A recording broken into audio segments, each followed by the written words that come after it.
Hello and welcome to your favorite musical show Old School Bits. As always আপনাদের সাথে আছি আমি জেনিফা এবং আমার সাথে আজকে স্টুডিওতে উপস্থিত আছেন Pankouri. Welcome to our show. কেমন আছেন ভাইয়া? আমরা ভালো আছি ইনশাআল্লাহ। ওকে, সো ভাইয়া অনুষ্ঠান শুরুর আগে আপনাকে রিকোয়েস্ট করব যে ব্যান্ডের মেম্বারদের সাথে আমাদের দর্শকদের যদি একটু পরিচয় করে দিতেন। আমার বামে আছে কিবোর্ডিস্ট শিশির, ড্রামস আছে সুব্রত এবং মেন ভোকালিস্ট শিমুল। হ্যালো। এবং আমি ব্যান্ডের সার্বিক তত্ত্বাবধানে আছি আমি টিটো এবং bass guitarist. Okay, nice to meet you all. ভাইয়ের কাছে প্রথমেই জানতে চাচ্ছি যে পানকৌড়ি শুরুটা কিভাবে, আসলে সেই শুরুর গল্পটা শুনবো এবং কাদের হাত ধরে শুরু হয়েছিল? পানকৌড়ির শুরুটা 1990 সালে। পুরাতন সদস্য যারা ছিলেন তারা ওই বিভিন্ন সময় বিভিন্ন দিকে চলে যায়। কেউ কানাডায় চলে গেছে, একজন আর্মিতে আছে জয়, হ্যাঁ কানাডায় আছে সোহেল ভাই, তারপরে রাব্বি দুবাই আছে, আমি কর্ম নিয়ে চাকরি নিয়ে আমি বাংলাদেশ বেতারে আছি। আমি একটু জানতে চাই যে এই আলাদা হওয়ার আগের ঘটনাটা, যে ব্যান্ড কিভাবে ফর্ম করলেন বা ওই আইডিয়াগুলো কিভাবে আসলো সেই স্টোরিটা শুনবো। আচ্ছা, আমার বন্ধু টুটুলের ভাস্তির জন্মদিন। ও একদিন টুটুল আমাকে এসে বললো যে দোস্ত আমার ভাস্তির জন্মদিন ঠিক 2-3 মাস আগে আর কি, তো বললো যে একটা প্রোগ্রাম করা যায়। তো আমি তখন একটু একটু গিটার বাজাই, তো ও গানটা আমার স্কুল ফ্রেন্ড, তার সঙ্গে বললো যে আচ্ছা ঠিক আছে। আমি সবাইকে তখন এক জায়গায় জড়ো করলাম, লিড গিটারিস্ট, কিবোর্ডিস্ট, ড্রামস, হ্যাঁ সব এক জায়গায় জড়ো করে আমরা ওই 2 মাস টানা প্র্যাকটিস করলাম ওই 2-3টা কর্ড দিয়ে কর্ড দেওয়ার পরে প্র্যাকটিস করার পরে মোটামুটি ওই জন্মদিনের অনুষ্ঠানে আমরা পারফর্ম করলাম। পারফর্ম করে ওখান থেকে আমাদের অনেক স্পিড আসলো এবং সবাই আমাদেরকে সাবাস দিল যে বাহ তোমাদের খুব সুন্দর হয়েছে, তোমরা চালিয়ে যাও, তোমরা প্র্যাকটিস করো। এই তখন আমরা মানে আমাদের ভিতরে জন্ম নিল আর কি ব্যান্ড করার। তো এখান থেকেই প্র্যাকটিস করে এই পর্যন্ত আসছে আর কি। নামটা পানকৌড়ি কেন? এটা অন্য কিছু হতে পারতো, বা নামটা কিভাবে রাখলেন? পানকৌড়ি নামটা রাখা হয়েছে আসলে আমরা বাংলাদেশি আর দেশীয় পাখি, এটা প্রায় বাংলাদেশ থেকে বিলুপ্তির পথেই এখন। সেই মানে 1990 সালে আমরা চিন্তা করলাম, তখন আমাদের জয় এখন বর্তমান আর্মির মেজর, ও খুব একটু চঞ্চল ছিল। তো আমরা বিভিন্ন রকম ইংলিশ নাম, বিভিন্ন রকমের নাম আমরা ঠিক করছি, লিস্ট নিয়ে আসছি। তো যাই তখন বলতেছে যে না চলো আমরা পাবলিক লাইব্রেরিতে যাই রাজশাহীতে। তো পাবলিক লাইব্রেরির ভিতরে ঢুকে ও বিভিন্ন রকম বইপত্র খুঁজে তখন খুব মনে পড়তেছে বিষয়টা যে এইটার নাম পানকৌড়ি পাখি, পানকৌড়ি নামটা সিলেক্ট করা। তখন আমরা সবাই একমত হলাম যে না ঠিক আছে এটাই ফাইনাল হলো আর কি, পানকৌড়ি। তখন থেকে এটার নাম পানকৌড়ি। ওকে, সো ভাইয়া আড্ডা দিব, তার আগে আমরা একটা গান শুনতে চাই। প্রথমে কোন গানটি শুনবো? প্রথমে আমি একটি গান শোনাবো, গানটা আমাদের আনরিলিজ ট্র্যাক, আর গানটির টাইটেল সং হচ্ছে ও শহরের সুন্দরী। গানটির গীতিকার এনআই বুলবুল, আর সুর করেছে আমি, আর কম্পোজিশন করেছে আমার ব্যান্ডের সকল সদস্য। ওকে, সো শুনে আসি গানটি আমরা।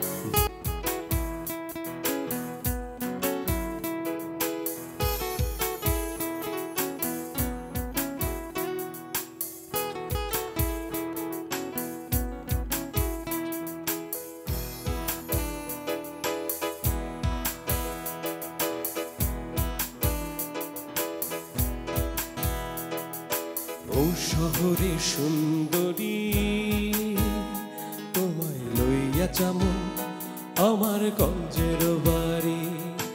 ও শহরে সুন্দরী তোমায় লইয়া যামু আমার গঞ্জের বাড়ি। বসতে দিমু শীতল পাটিতে দেখবো আমি দু চোখ ভরে।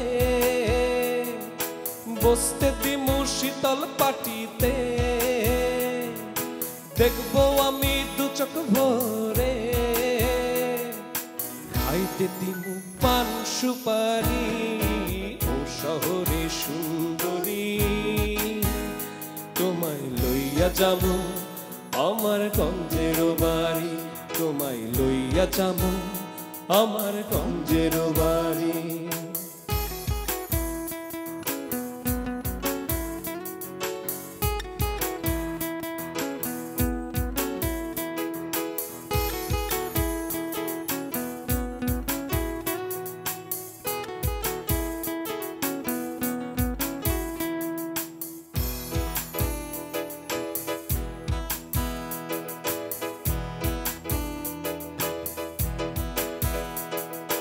পদ্ম পাতার জলে তুমি কাটিবে সাঁতার, ঝিনুকমালা গেথে গলে পড়াবো তোমায়। পদ্ম পাতার জলে তুমি কাটিবে সাঁতার, ঝিনুকমালা গেথে গলে পড়াবো তোমায়। ধান শুকানো মাঠে দুজন উড়াবো ঘুরি, ধান শুকানো মাঠে দুজন উড়াবো ঘুরি। তোমায় লইয়া যাবো আমার গঞ্জের বাড়ি, তোমায় লইয়া যাবো আমার গঞ্জের বাড়ি। ও শহরে সুন্দরী, তোমায় লইয়া যাবো আমার গঞ্জের বাড়ি, তোমায় লইয়া যাবো আমার গঞ্জের বাড়ি।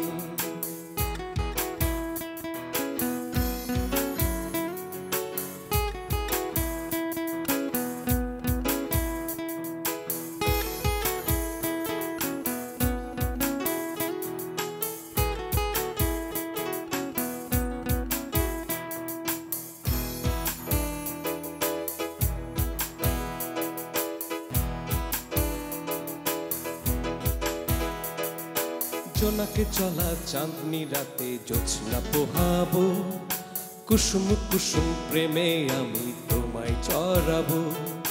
জোনাকে চলা চাঁদনি রাতে জ্যোৎস্না পোহাবো, কুসুম কুসুম প্রেমে আমি তোমায় চড়াবো। ফুলে ফুলে সাজানো প্রেমের বাগান বাড়ি, ফুলে ফুলে সাজানো প্রেমের বাগান বাড়ি। তোমায় লইয়া যাবো আমার গঞ্জের বাড়ি, ও শহরে সুন্দরী। আমায় লইয়া যাবো আমার গঞ্জের বাড়ি, ও শহরে সুন্দরী। তোমায় লইয়া যাবো আমার গঞ্জের বাড়ি। বসতে দিমো শীতল পাটিতে, দেখবো আমি দু চোখ ভরে। বসতে দিমো শীতল পাটিতে, দেখবো আমি দু চোখ ভরে। খাইতে দিমো পান সুপারি, ও শহরে সুন্দরী। তোমায় লইয়া যাবো আমার গঞ্জের বাড়ি, তোমায় লইয়া যাবো আমার গঞ্জের বাড়ি, তোমায় লইয়া যাবো আমার গঞ্জের বাড়ি, তোমায় লইয়া যাবো আমার গঞ্জের বাড়ি, তোমায় লইয়া যাবো আমার গঞ্জের বাড়ি। খুব সুন্দর একটা গান ছিল। ভাইয়ের কাছে জানতে চাচ্ছি যে বললেন যে ব্যান্ড ফার্স্ট ফর্ম করেছিলেন 90-তে, সো ওই টাইমে আসলে প্র্যাকটিস কিভাবে করতেন? কজ আমার মনে হয় যে সেই টাইমে প্র্যাকটিস প্যাড বা সুযোগ সুবিধাগুলো এত বেশি ছিল না, সো প্র্যাকটিস কিভাবে করতেন? সে সময় আসলে একদম এক্স্যাক্টলি কথা বলেছেন যে সে সময় তো প্র্যাকটিস প্যাড বা এমন কোনো মানে রিচ কোনো ইনস্ট্রুমেন্ট সে সময় ছিল না। তখন আমাদেরও এরকম সমর্থ হয়নি, তখন তো আমরা তো স্কুল লাইফ, আর ওরকম ইনস্ট্রুমেন্ট কিনে দেওয়ার বা আসার থেকে হয়তো লেখাপড়ার চাপ ছিল, তা আমরা চুরি করে করেই আর কি ওর কাছ থেকে গিটার, আরেক ফ্রেন্ডের কাছ থেকে গিটার বা আরেকজনের কাছ থেকে ড্রামস, আরেকজনের কাছ থেকে এরকম মানে আমরা জোগাড় করতাম করে। তা আমরা যখন মোটামুটি যখন বড়দের কাছ থেকে যখন টুটুলের বাসার থেকে আমরা অনেক সহযোগিতা পেলাম, তখন আমরা ওই একটা বাসা ভাড়া নিলাম। আমার খুব মনে পড়তেছে, 3তলা বাসার নিচতলা ভাড়া নিলাম। ওইটা ভাড়া নিয়ে ওইখানে ওই আমরা আবার মানে টিফিনের টাকা স্কুলের বা টিচারের টাকা এই জড়ো করে, তো সে সময় আমরা চাঁদা দিলাম সবাই মিলে। চাঁদা দিয়ে ওই দেখা যাচ্ছে ওই বিল্ডিংটা ভাড়া নিলাম, ভাড়া নিয়ে হার্ডবোর্ড কিনলাম মানে দরজা জানালাকে সাউন্ড প্রুফ করার জন্য। তারপর ইনস্ট্রুমেন্টগুলো ঢুকে ওই আমরা রাত দিন 24 ঘন্টা অক্লান্ত পরিশ্রম শুরু করলাম। মানে যে অনুশীলনটা মানে মানে এক কথায় বলবো যে অমানসিক আর কি। আমরা সারাদিন ওইখানে পড়ে থাকতাম, আর দেখা যাচ্ছে যে ওই বাবা মা আমাদের বাসায় টিচার বসে আছে, অথচ আমি গিটার নিয়ে প্র্যাকটিস হ্যাঁ এইরকম মানে আমরা সবাই ছিলাম এরকম অ্যাক্টিভ। মোটামুটি যখন আয়ত্তের ভিতরে এসে গেল, তখন বাসা থেকে একটু মোটামুটি সহযোগিতা করলো, তখন নিজের নিজের পার্সোনাল গিটার কিবোর্ড। তারপরে টুটুলের বড় ভাই মানে আমাদের যে মেন ভোকালিস্ট ছিল টুটুল, যে ক্যান্সারে মারা গেছে, তার বড় ভাই মানে তাকে আমরা স্যালুট। তো উনি আমাদেরকে অনেক সহযোগিতা করেছিলেন ইনস্ট্রুমেন্টের কেনার ব্যাপারে। তারপরে আমাদের ড্রামার ছিল নওয়াজ ভাই, সে খুব উনি ড্রামস কিনে নিয়ে আসলো। হ্যাঁ, এইভাবেই আমরা আগে মানে আসছি আর কি। বেশ সাপোর্ট পেয়েছেন দেখা হ্যাঁ, যাচ্ছে। প্রথম দিকে আমরা অনেক সাপোর্ট পেয়েছি আর কি। অলরাইট, সো আমরা আরেকটা গানে যাব। কোন গানটি শুনবো এখন? সেটা হচ্ছে যে আমাদের ব্যান্ডের নিজস্ব গান এবং অ্যালবামের গান। এই গানটি মানে লিখেছেন মরহুম টুটুল এবং সুর করেছেন মরহুম টুটুল। তো এই গানটি টুটুলের কণ্ঠ থেকে শিশির তুলে নিয়েছেন এবং শিশির সেই গানটি শোনাচ্ছে চাঁদই উঠেছে।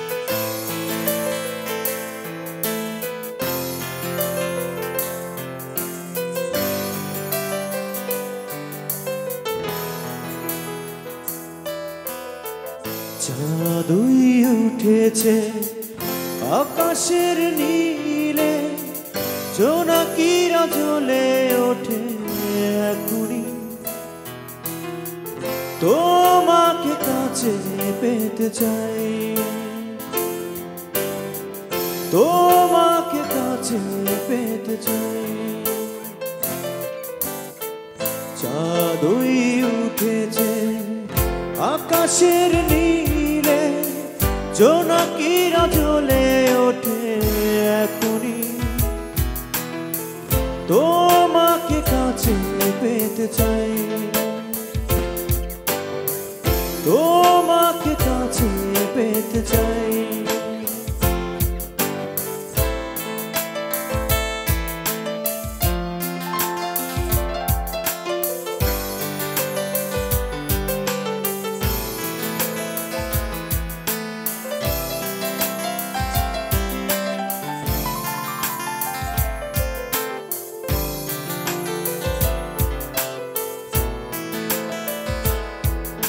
যে দীপ জ্বেলেছি পথেরই বাঁকে, সে দীপ আজও জ্বলে পথে, তুমি আসবে বলে ভুল করে ভালোবেসে ভুল করে গেলাম, দূর হতে ভালোবাসা পেয়ে দূরে রয়ে গেলাম, তবুও তোমাকে কাছে পেতে চাই, তোমাকে কাছে পেতে চাই।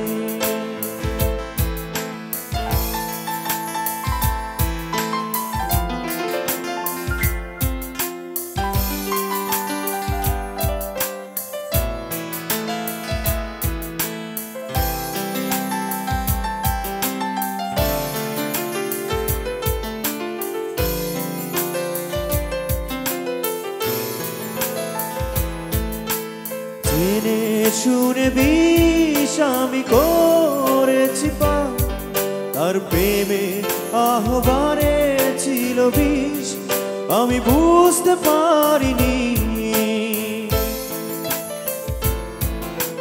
সেই থেকে আমি আমার মন আজ প্রেমে ভালোবাসা থেকে দূর ছিল বহু দূরে, তবুও তোমাকে কাছে পেতে চাই, তোমাকে কাছে পেতে চাই। চাঁদই উঠেছে আকাশের নীলে, জোনাকিরা জ্বলে ওঠে এখনই, তোমাকে কাছে পেতে চাই, তোমাকে কাছে পেতে চাই। চাঁদই উঠেছে আকাশের নীলে, জোনাকিরা জ্বলে ওঠে এখনই, তোমাকে কাছে পেতে চাই, তোমাকে কাছে পেতে চাই, তোমাকে কাছে পেতে চাই, তোমাকে কাছে পেতে চাই। বেশ সুন্দর আরেকটা গান শুনলাম আমরা। Thank you. ভাইয়ের কাছে জানতে চাইবো যে অনেক কনসার্ট করেছেন, অনেক শো করতে হয়েছে, তো এমন কোনো মজার কনসার্টের কথা কি এখন এই মুহূর্তে মনে পড়ছে যেটা আমাদের সাথে শেয়ার করবেন? বিভিন্ন জায়গায় বিভিন্ন সময় প্রোগ্রাম করেছি, তবে এই মুহূর্তে একটা মজার কাহিনী মনে পড়তেছে।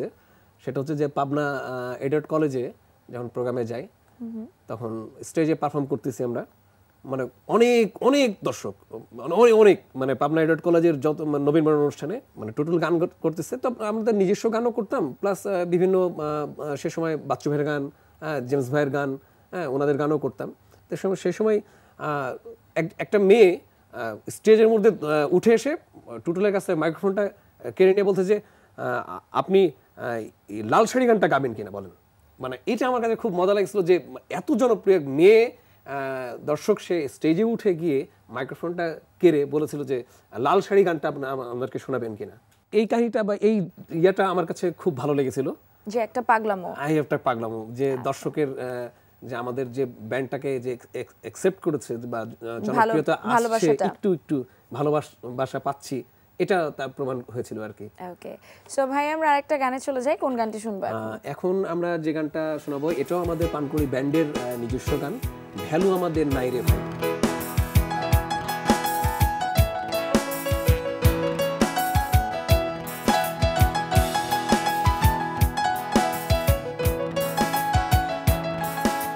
ভ্যালু আমাদের নাই রে ভাই, ডাক্তার ইঞ্জিনিয়ার জ্বালায় খায়।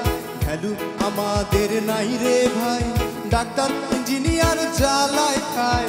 কোন কপাল নিয়া জন্মাইলাম, সেম ইয়ারে প্রেম করিলাম। কোন কপাল নিয়া জন্মাইলাম, সেম ইয়ারে প্রেম করিলাম।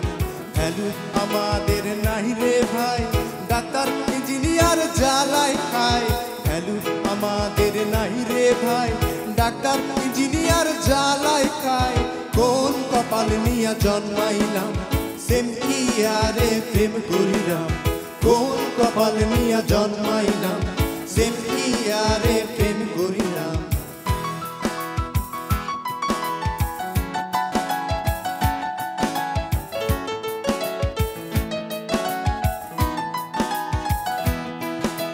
ডিগ্রি পাশের আছে দলিল, ডাক্তার পাশের দলিল নাই। সেম ইয়ারে প্রেম করিয়া ডিগ্রির দলিল হারায় ভাই।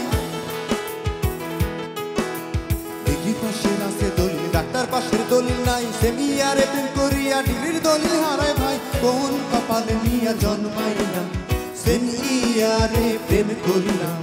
কোন কপালে নিয়া জন্মাইলাম, সেম ইয়ারে প্রেম করিলাম।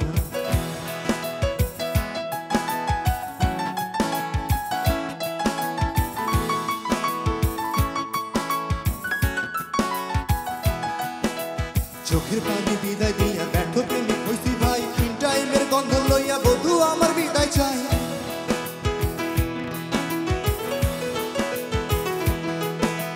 চোখের পানি বিদায় দিয়া ব্যর্থ প্রেমিক হইছি ভাই। তিন টাইমের গন্ধ লইয়া বধু আমার বিদায় চাই। কোন কপাল নিয়া জন্মাইলাম, সেম ইয়ারে প্রেম করিলাম। কোন কপাল নিয়া জন্মাইলাম, সেম ইয়ারে প্রেম করিলাম। ভ্যালু আমাদের নাই রে ভাই, ডাক্তার ইঞ্জিনিয়ার জ্বালায় খায়। ভ্যালু আমাদের নাই রে ভাই, ডাক্তার ইঞ্জিনিয়ার জ্বালায় খায়। কোন কপাল নিয়া জন্মাইলাম, সেম ইয়ারে প্রেম করিলাম। কোন কপাল নিয়া জন্মাইলাম, সেম ইয়ারে প্রেম করিলাম। কোন কপাল নিয়া জন্মাইলাম, সেম ইয়ারে প্রেম করিলাম। কোন কপাল নিয়া জন্মাইলাম, সেম ইয়ারে প্রেম করিলাম। বেশ মজার একটা গান। ভাইয়ের কাছে জানতে চাইবো যে ফার্স্ট রেকর্ডিং এর যে মেমোরিটা ছিল সেটা যদি আমাদের সাথে শেয়ার করতেন। ফার্স্ট টাইম, একটা নার্ভাসনেস, সবকিছু মিলে কেমন ছিল?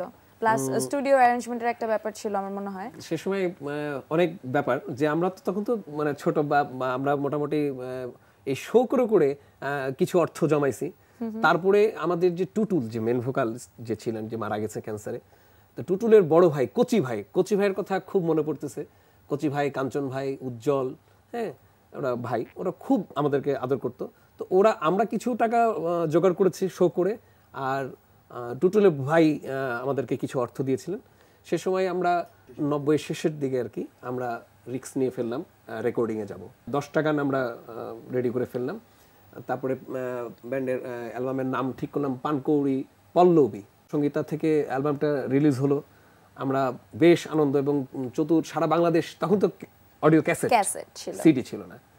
তো এই নিয়ে আমরা বেশ খুব আনন্দ এবং খুব মানে জনপ্রিয়তা। আমরা রাস্তাতে যেতাম, তো আমাদেরকে বলতো যে ওরা পানকৌড়ি ব্যান্ড যাচ্ছে, আমাদের কাছে খুব ভালো লাগতো। তখন পানকৌড়ি ব্যান্ডটা অনেক বেশি পরিচিত হয়ে গেছে, অনেক জনপ্রিয়।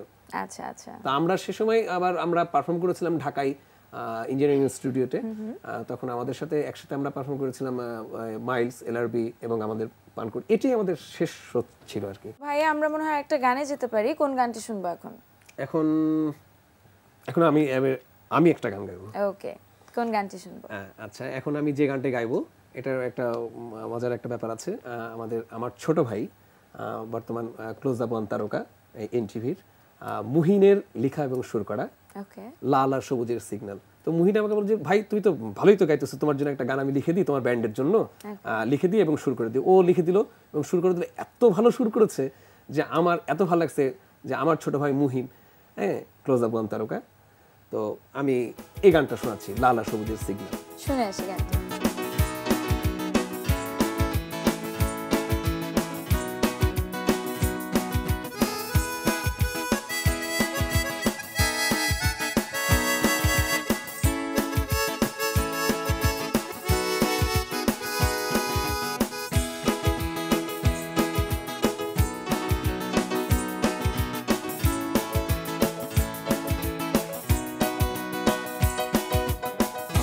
সবুজের সিগন্যাল চলে ব্যস্ত নগরীর কোলাহল, বসে ভাবছি একা একা পাবো কি গো তোমার দেখা।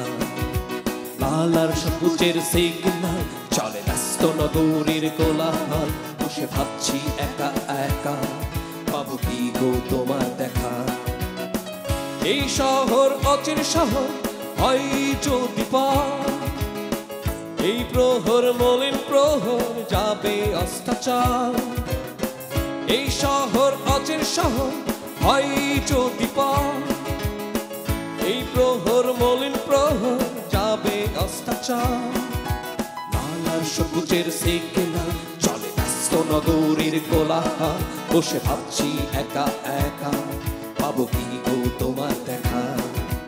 লাল আর সবুজের সিগন্যাল চলে ব্যস্ত নগরীর কোলাহল, বসে ভাবছি একা একা পাবো কি গো তোমার দেখা।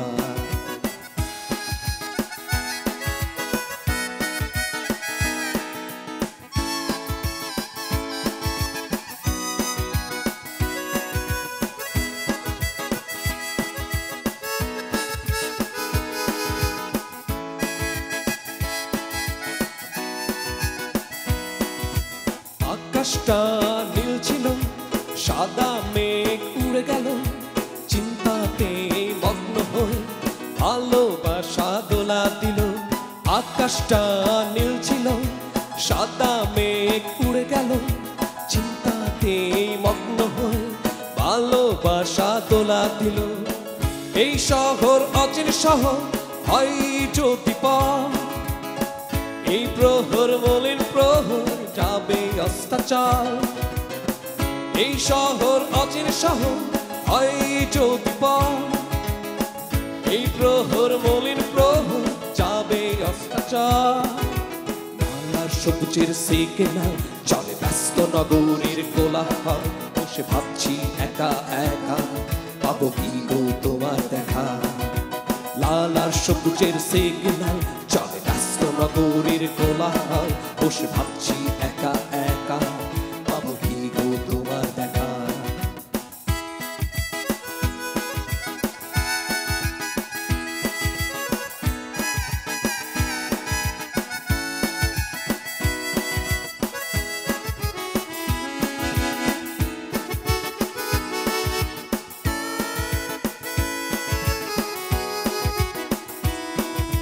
ফাগুনের মাতাল হাওয়া, গোধূলির রঙের রাঙা ফুল হাতে দাঁড়িয়ে থাকা বেলা ফাগুনের মাতাল হাওয়া গোধূলির রঙের রাঙা ফুল হাতে দাঁড়িয়ে থাকা মিষ্টি বিকেল বেলা এই শহর অচির শহর হয় যদি পথ এই প্রহর মলিন প্রহর যাবে অস্তাচার এই শহর অচির শহর হয় যদি পথ এই প্রহর মলিন প্রহর যাবে অস্তাচার লাল সবুজের সিগনা চলে ব্যস্ত নগরীর কোলাহল বসে ভাবছি একা একা পাবো কি গো তোমার দেখা লাল আর সবুজের সিগনা চলে ব্যস্ত নগরীর কোলাহল বসে ভাবছি একা একা পাবো কি গো তোমার দেখা লাল আর সবুজের সিগনা লাল আর সবুজের সিগনা লাল আর সবুজের সিগনা লাল আর সবুজের সিগনা লাল আর সবুজের সিগনা লাল আর সবুজের সিগনা। বেশ সুন্দর একটা গান। ভাইয়া বলছিলেন গানটা লিখেছে হচ্ছে আপনার ছোট ভাই। সো যেহেতু ভাইয়ের লেখা গান, আমি একটু জানতে চাই যে এই গানটা রেকর্ডিং করার সময় কি কোনো মজার স্মৃতি আছে? হ্যাঁ, মজার স্মৃতি তো এটাতে আছে, মানে সুন্দর। এখনকার মজার স্মৃতি আর কি। এই গানটা এখন রেকর্ডিং, সেটা হচ্ছে যে যখন আমি স্টুডিওতে মানে রেকর্ডিং হলো, সবাই যখন আমার ব্যান্ড মেম্বাররা যখন বাজাচ্ছে, তখন মুহিন আসছে, ভয়েস নেওয়ার সময় মুহিন আসছে। আমি তো তাকে দেখে, সে তো ছোট ভাই, ও তো ওকে আমি কোলে পিঠে মানুষ করেছি, তা দেখা যাচ্ছে ছোট ভাই আমি ওকে দেখে ভয় পাচ্ছি। হ্যাঁ, ও ভয়েস নিবে, আমি বড় ভাই, আমি ভয়েস রুমের মধ্যে ঢুকছি, ও আমাদের ভাই এটা হলো না, এভাবে ভয়েস দাও। এই যে মানে এটা আমার কাছে খুব মজা লেগেছে যে আমি মুহিন আমার ভয়েস নিচ্ছে, আমার কাছে খুব আনন্দের বিষয়। মানে একটা ভালো লাগাও আছে, আবার ভাইকে দেখে ভয় পাচ্ছেন, আমার মনে হয় এটাও একটা মজা। এটাও একটা মজা। ওকে, ভাইয়ের কাছে জানতে চাইবো যে শুরুতে বলছিলেন এটা হচ্ছে পানকৌড়ির নতুন লাইন আপ, সো এই লাইন আপটার কিভাবে ফর্ম করলেন? আবার সেকেন্ড টাইম আমি সেই গল্পটা একটু শুনবো। আমরা তো পুরনো যারা মিউজিশিয়ান ছিলাম, তারপরে হঠাৎ করে এই মানে 2013 শেষের দিকে আমরা প্ল্যান করলাম যে পানকৌড়িটাকে আবার নতুন করে ফর্ম করি। তখন ওই যে শিশির, সুব্রত, শিমুল, রকি, তো এদেরকে নিয়ে আমি আবার ওদেরকে সবাইকে জড়ো করলাম। ভাই ওরা আমরা তো সবাই একসাথে বিভিন্ন সময় বিভিন্ন শোতে একসাথে আমরা কমার্শিয়ালি কাজ করি, আমরা একসাথেই থাকি। তো দেখা যায় তখন আমরা সবাইকে ডেকে নিয়ে এসে আবার নতুন করে টুটুল সম্বন্ধে বললাম, আমার ব্যান্ড সম্বন্ধে বললাম, তাদেরকে স্পিড নিয়ে এসে দিলাম ভিতরে যে টুটুল এইভাবে মারা গেছে, আমাদের এই ব্যান্ডটা এইভাবে ছিল। তখন ওরা সবাই একমত হলো এবং আমরা একমত হয়ে মোটামুটি 2013 সালে এবং এই গানগুলো নিয়েই আমরা কঠোর অনুশীলন শুরু করলাম।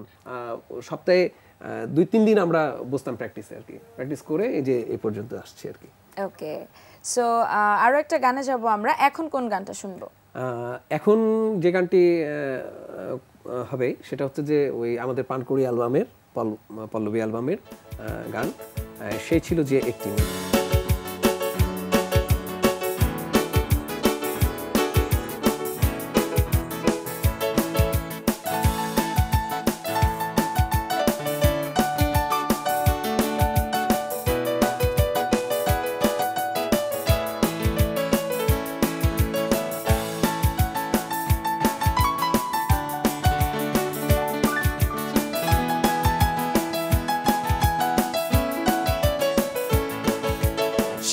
ছিল যে একটি মেয়ে যাকে রেখেছিলাম মনের কোঠায়, ছিল বিশ্বাসে কারো নিঃশ্বাসে, ছিল হৃদয়ের কানায় কানায়।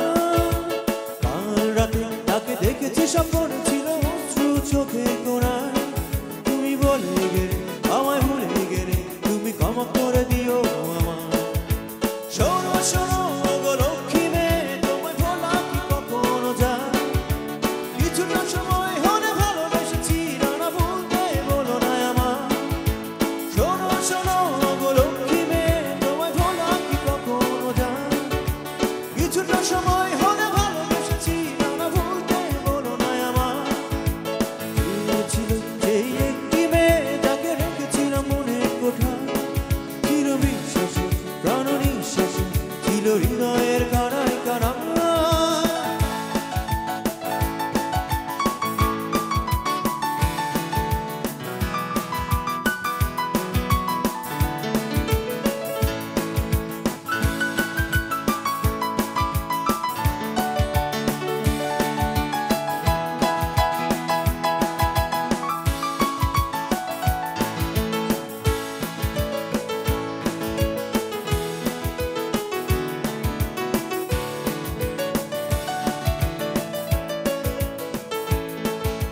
শোনো শোনো গো লক্ষ্মী মেয়ে, তোমায় ভোলা কি কখনো যায়?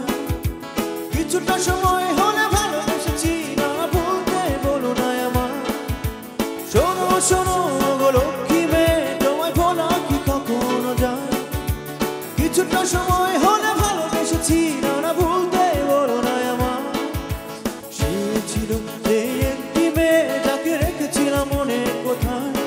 ছিল বিশ্বাসে কারো নিঃশ্বাসে, ছিল হৃদয়ের কানায় কানায়।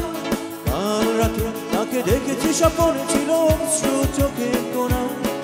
তুমি বলে গেলে আমায় ভুলে গেলে, তুমি ক্ষমা করে দিও আমায়। শোনো শোনো গো লক্ষ্মী মেয়ে, তোমায় ভোলা কি কখনো যায়?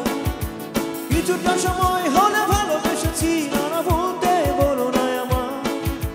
সে ছিল যে একটি মেয়ে, যাকে রেখেছিলাম মনের কোঠায়। ছিল বিশ্বাসে কারো নিঃশ্বাসে, ছিল হৃদয়ের কানায় কানায়। কাল রাতে তাকে দেখেছি স্বপ্নে, ছিল অশ্রু চোখের কোণায়। তুমি বলে গেলে আমায় ভুলে গেলে, তুমি ক্ষমা করে দিও আমায়। তুমি বলে গেলে আমায় ভুলে গেলে, তুমি ক্ষমা করে দিও আমায়। তুমি বলে গেলে আমায় ভুলে গেলে, তুমি ক্ষমা করে দিও আমায়। বেশ সুন্দর একটা গান। ভাইয়ের কাছে জানতে চাইবো যে আপনি তো অনেকদিন ধরেই এই লাইনে আছেন, সো আপনার কাছে এটাই জানতে চাই যে এখন নতুন কোনো ব্যান্ড ফর্ম হচ্ছে না, অনেক দিন ধরেই নতুন কোনো ব্যান্ড ফর্ম হচ্ছে না, বা আগে যে ব্যান্ডগুলো ছিল তাদের মধ্যে একটা ইউনিটি ছিল, বা অনেক দিন ব্যান্ডগুলো স্টে করতো, বাট রিসেন্ট নতুন কোনো ব্যান্ড ফর্ম হচ্ছে না, বা দেখা গেল ভেঙে যাচ্ছে, ফর্ম করলেও বেশি দিন থাকছে না। সো এটা আসলে কেন হতে পারে, এই ব্যাপারে যদি আপনি কিছু বলতেন। বর্তমান ব্যান্ডগুলা টিকতেছে না এই কারণে যে মতের মিলনের কারণে, এটাই মানে শর্ট ভাষায় বলবো। আর উপদেশ হিসাবে একটাই বলবো, সেটা হচ্ছে যে একে অপরের প্রতি ভালোবাসা থাকতে হবে, ব্যান্ডের প্রতি ভালোবাসা থাকতে হবে, গানের প্রতি ভালোবাসা থাকতে হবে, তবেই ব্যান্ড টিকবে, তার আগে টিকবে না। অফকোর্স। সো ভাইয়ের কাছে জানতে চাই পানকৌড়ির এখনের ব্যস্ততা কি নিয়ে? পানকৌড়ির এখনকার ব্যস্ততা নিয়ে হচ্ছে ওই মাঝে মাঝে আমরা একটু শো নিয়ে পানকৌড়ির শোগুলো করতেছি, স্টেজ পারফরমেন্স, আর রেকর্ডিং নিয়ে আমরা চিন্তা ভাবনাতে আছি। অলরেডি আমরা 4টা গান রেকর্ডিং কমপ্লিট হয়ে গেছে, ইনশাল্লাহ। আর বাকি গানগুলো হয়ে গেলেই আমরা একসাথে কাজ করতেছি। তো বাকি গানগুলো হয়ে গেলেই আমরা 2017-র ফার্স্টের দিকেই আমরা মার্কেটে পানকৌড়ি পল্লবী 2 আমরা মার্কেটে দিব দর্শকের উদ্দেশ্যে। সো পানকৌড়ির নতুন একটা অ্যালবাম আমরা 2017-এর মধ্যে পাচ্ছি। জি ইনশাআল্লাহ। ওকে, তার জন্য শুভ কামনা রইল। এখন আমরা কোন গানটি শুনবো, কারণ আমরা একদম শেষ পর্যায়ে অনুষ্ঠানের, সো শেষ কোন গানটি শুনবো? এখন শেষ একটি গান, সেটা হচ্ছে যে আমাদের পানকৌড়ির টাইটেল সং।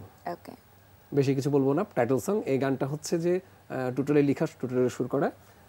এই গানটি শিমুল গাইছে। শুনে আসি গানটি।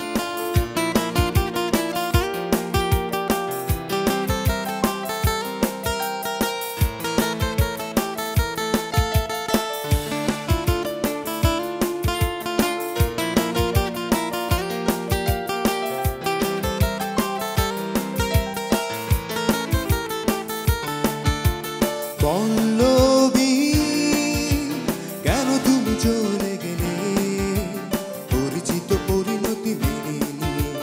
পল্লবী কেন তুমি চলে গেলে, পরিচিত পরিণতি মেনে নিয়ে। এ ভালোবাসা মিথ্যে আশা, মেনে নিতে চাই না এ ফিরে আসা। পল্লবী কেন তুমি চলে গেলে, পরিচিত পরিণতি মেনে।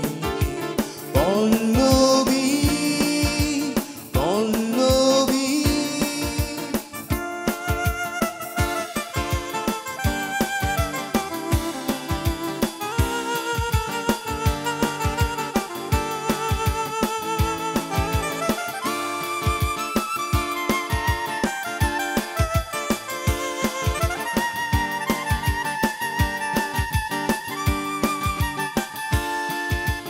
অশ্রু ভরা চোখে মিষ্টি হাসি, চুপি চুপি বলে গেলে ভালোবাসি।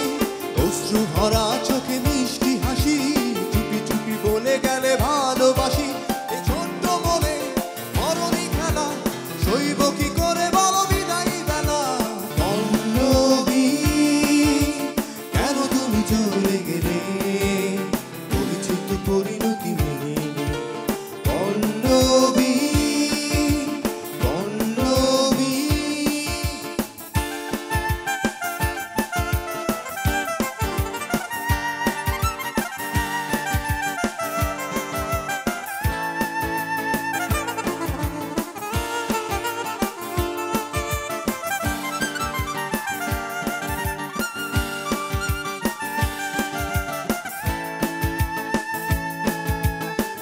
থাকতে যদি গো তুমি হৃদয় আমার, হয়তো তোমাকে আমি ভুলে যেতাম।